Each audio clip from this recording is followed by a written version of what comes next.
Gjiri i Vlorës në kërcënim, gjuetia me dinamit po shkatron biodiversitetin detar. Gjuetia e palishme me lëndplasëse në gjirin e Vlorës ka shkaktuar shqetësime të mëdha për ekosistemin detar. Shpërthimet me dinamit si rasti më i fundit në gjirin e Shënjanit kanë vrarë 10 breshka detare dhe kanë dëmtuar rënd florën dhe faunën nënujore. Sipas burimeve nga ekspertët e mjedisit, gjatë vitit të fundit janë raportuar rreth 20 breshka të ngordhura si pasojë e shpërthimeve me dinamit. Ky fenomen po rrezikon seriozisht biodiversitetin dhe ekosistemin detar të Vlorës, duke patur pasuja të mëdha për të gjitha format e jetesës nënujore. Ambientalisti Niko Dumani thekson se përdorimi i lëndëve plastike për gjuetinë e peshkut jo vetëm që është i jashtëligjshëm, por shkakton dhe dëme të pariparueshme. Breshka careta, një specie e mbrojtur në Shqipëri, po përballet me një rrezik të madh. Përveç ndotjes dhe humbjes së habitateve, tani edhe shpërthimet e dinamitit po ndikojnë negativisht në popullatën e saj. Është drejt, domethënë ka një shqetësim lidhur me në përgjithësi se janë dy probleme këtu. Problemi i parë është që praktikohet një veprimtari jo ligjore, dhe së dyti që në rastin e breshkave, sidomos për llojin careta, ka një problem të madh sepse ato janë në një stat ruajtje ose të rrezikimit të saj, në një shkallë status të caktuar, e cila ka dhe një mbrojtje.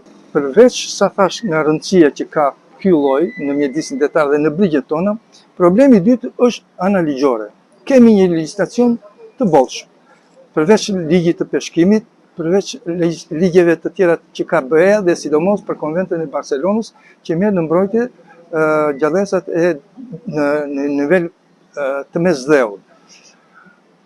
Nga ana çështjetre tani, ngjelet tek identifikimi, kontrolli dhe monitorimi i gjuetive të palishme. Ka shumë lloje gjueti që janë të palishme me shkelje ligjore. Dhe bara më e madhe i bie disa institucione siç është institucioni i inspektoriatit. Kemi disa inspektoriate, kemi një administratë të zonave të mbrojtura,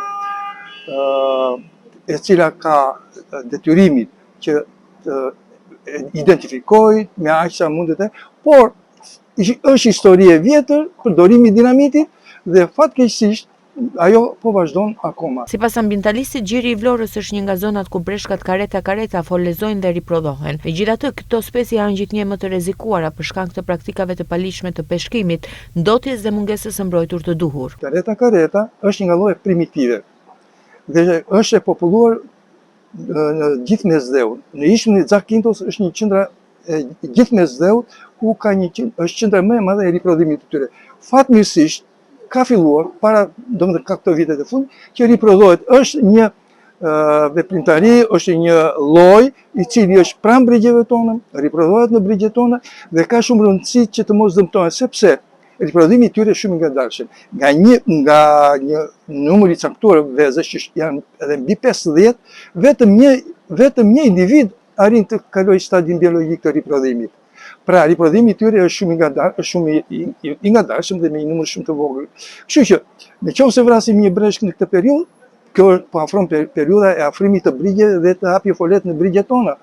Kështu që është një dëmtim i madh, domethënë i fuqishëm, sepse krahas dëmtimeve ose azësimit nga ana e kushteve natyrore, ka dhe azësim të kushteve natyrore, por një dëmtues shumë i fuqishëm dhe shumë i shpejt është ai që quhet faktori antropik ose ndikimi i njeriut, që bën një dëmtim të jashtëzakonshëm. Nëse kjo situatë vazhdon pa masa të rrepta mbrojtëse, breshka careta e cila tashmë është një specie e rrezikuar, mund të zhduket nga ujërat e gjirit të Vlorës.